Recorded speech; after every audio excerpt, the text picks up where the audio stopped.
Добре. Има ли реклами във Фейсбук? Има. Това е най-доброто място според мен за реклами към момента. В сферата на маркетинга и рекламата има много различни подходи. За някои ситуации Фейсбук наистина е най-доброто място за реклама.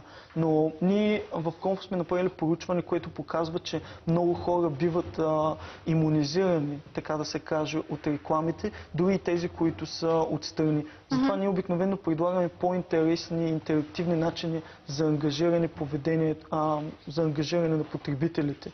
Тоест може да се предложат видове състезания, някакви интересни неща, които да кажем, да промотират даден бранд, продукт, услуга или да направят... Това, което четох едно от вашите проучвания, че в България, за разлика от другите страни, интерес към Фейсбук имат малкия и среден бизнес, а не големите фирми. Да.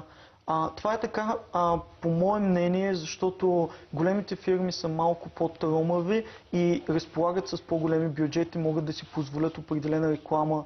По-мащабни реклами. С които постигат някакви цели. Докато малките компании се опитват с малък бюджет да постигнат максимални резултати и винаги са в търсене на най-подходящото и най-доброто, което могат да намерят. В случая, това по мое мнение за някои ситуации е Фейсбук. И малките компании се умяват да го намерят. Те биват малко по-инновативни, малко по-креативни и заради това. Но аз съм абсолютно сигурен, че през следващите месеци ще видим много голям интерес и от към големите компании.